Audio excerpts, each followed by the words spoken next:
Hi, everybody, and welcome to the lecture on the states of consciousness. So we're going to be going over sleep, sleep deprivation, REM sleep, the stages of sleep, hypnosis. We're going to be going over various drugs, and we are going to be going over dreams. So starting at the very beginning, traditionally, if we would be in class, we would be doing a 3-minute write where you would answer the question, what role does consciousness play in who we are?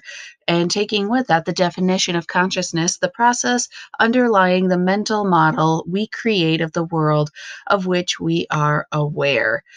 So with that, it's just basically the awareness of yourself and your environment. It's the part of the mind where we can retrieve a fact, an idea, an emotion, or a memory and combine it with critical thinking.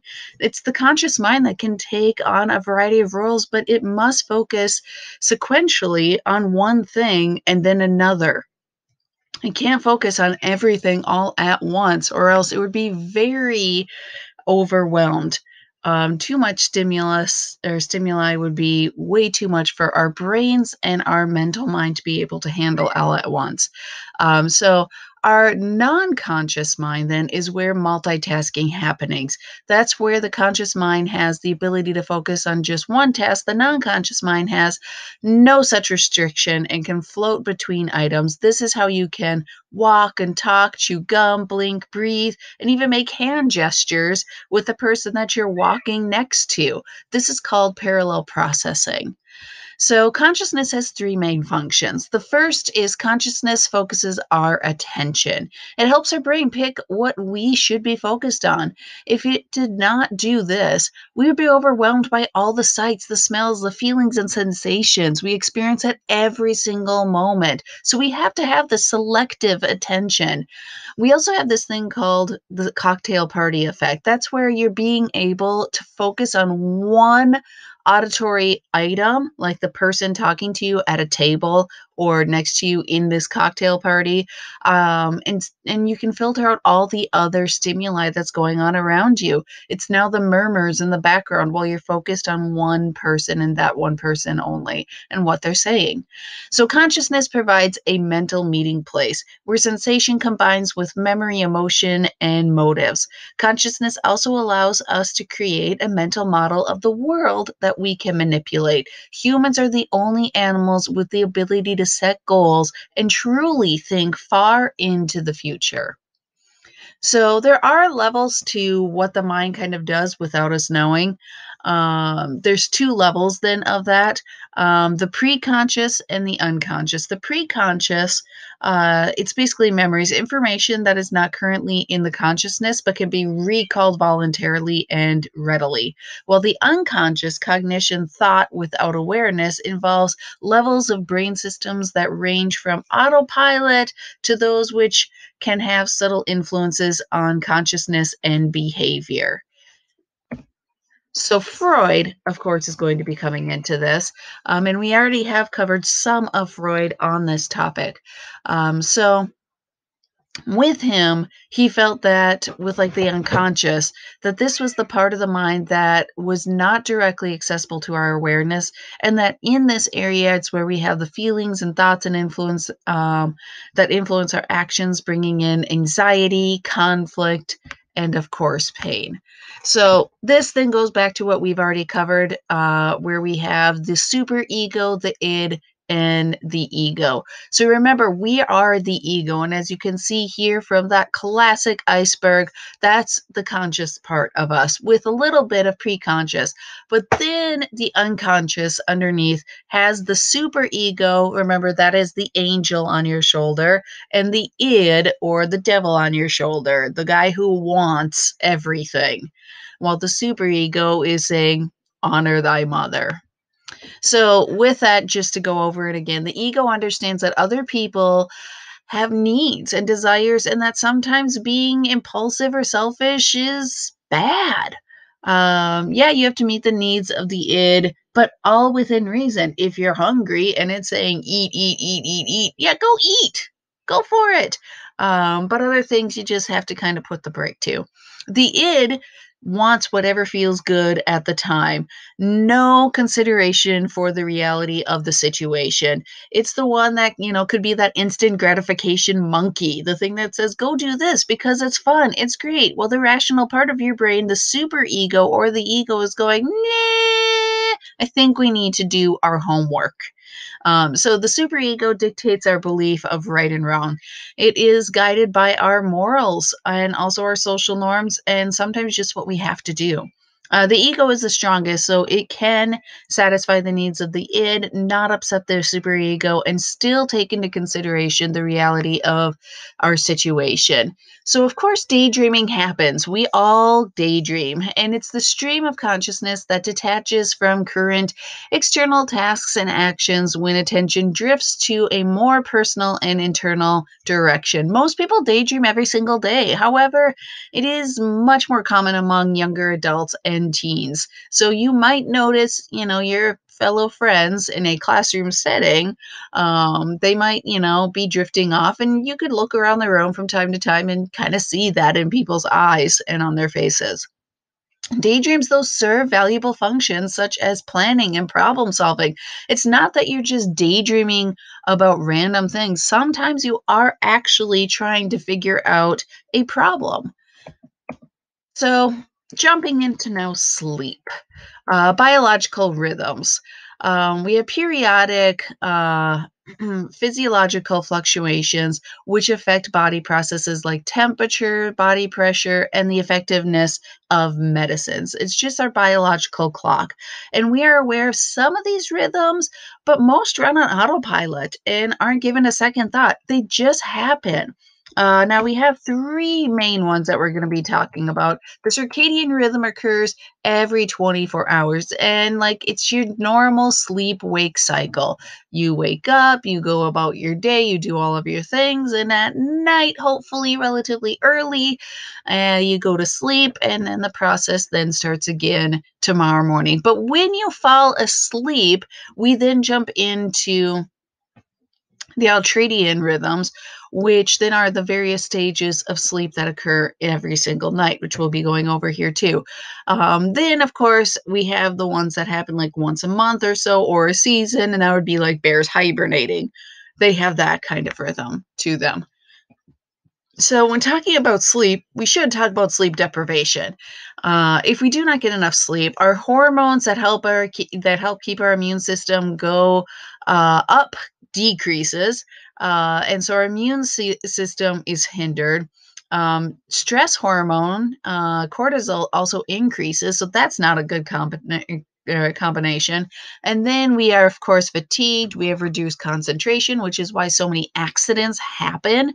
The number one issue with like truck drivers and like long range bus drivers is sleepiness, with causing accidents. And of course, at the end, irritability. Y'all know when somebody is really tired and you go and ask them something and then they chew your head off for no apparent reason whatsoever, except for the fact that they should probably go find a pillow. Teenagers get less than 2 hours of sleep now than they did 70 years ago, even though we have the science now that says you need your sleep, teenagers. And so we go into something called sleep debt, where we kind of just rack up all of these hours that we need, and then the teenager sleeps until 12, 1 or 2 o'clock in the afternoon on Saturday because they're so tired by not sleeping properly for the entire week before that, Monday through Friday. So originally, psychologists thought we slept because our neurons disconnected from each other, causing us to simply drift off into this magical world of slumber. We don't have the exact complete answer for what causes us to drift off to sleep, but we have done work to try to figure out sleep. Of course, there's videos on here that you can watch on your own. So, with the science of sleep, the hypothalamus is the control center for our 24-hour rhythm of sleep. The hypothalamus senses changes in light and darkness and sends neurological messages to your brain and your body to put you to sleep. So, this is why you should turn off your screen on your smartphone or on a TV or whatever you might have, also the lights in your room, to help you fall asleep.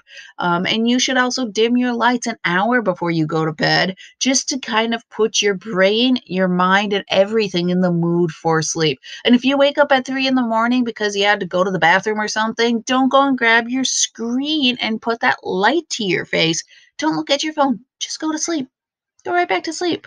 Of course, some people, to help them fall asleep, use a natural occurring hormone, melatonin, that then can help people enter that sleep cycle also. So we have theories of sleep. There's more than just this, but these are the two most talked about sleep theories. First is that we have sleep to simply protect us. If we go way back to hunter-gatherer societies and you try hunting at night, you might fall off a cliff, or you might get eaten by some nocturnal animal, and it's just not good. So go to sleep somewhere safe, somewhere safe.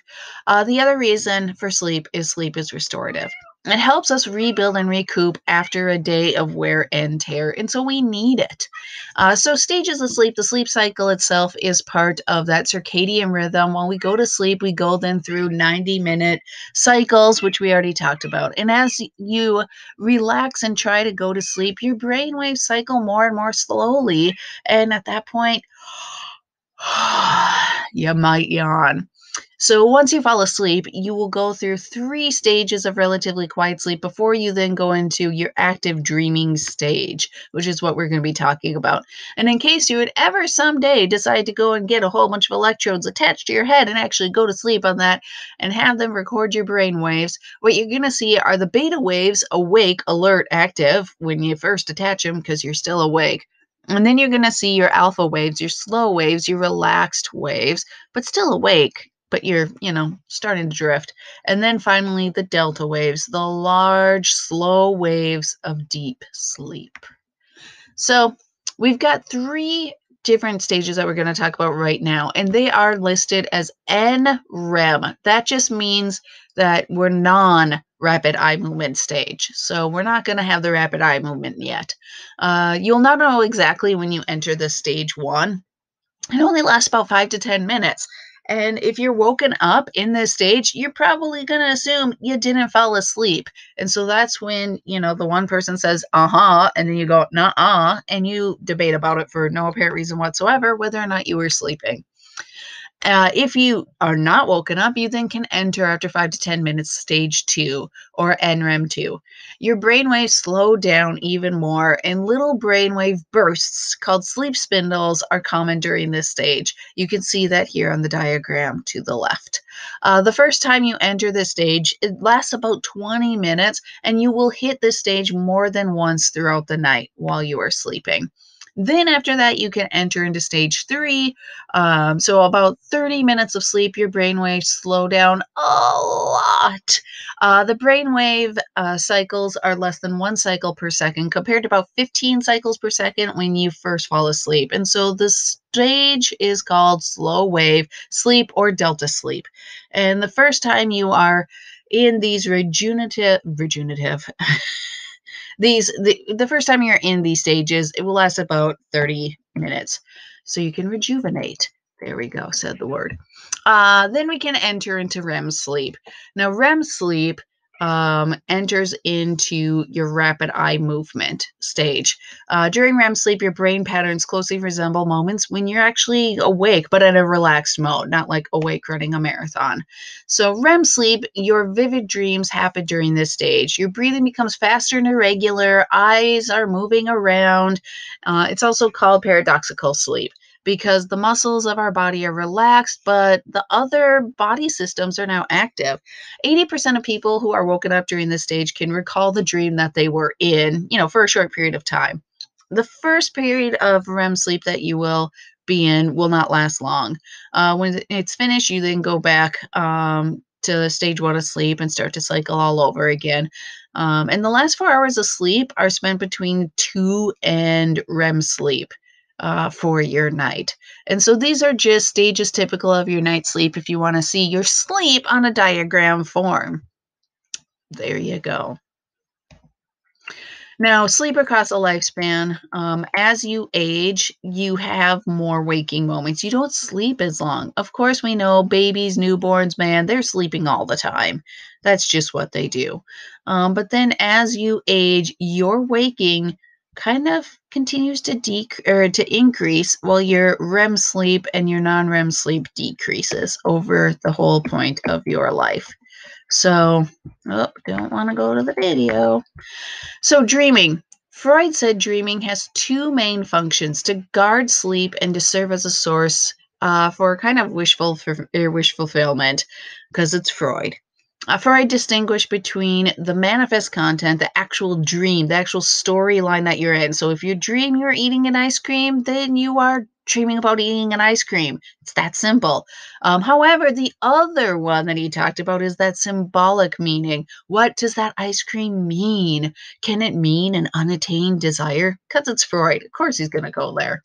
So, with dream theories, not everyone believes that dreams have meaning and relate to the day's events. Modern research has found that dreams come from activity in the pons of the brain, that one area that is down on the brainstem. So we have activation synthesis theory says that dreams result when the sleeping brain tries to make sense of its own spontaneous bursts that are happening because those pons are firing messages up the brainstem and through various spots until it finally hits the cortex, and the cortex is like, what's this? And now it just is pulling from your memories, your experiences of the day and that stuff to try to make sense of it. And so a dream then is the brain's way of just making sense out of nonsense.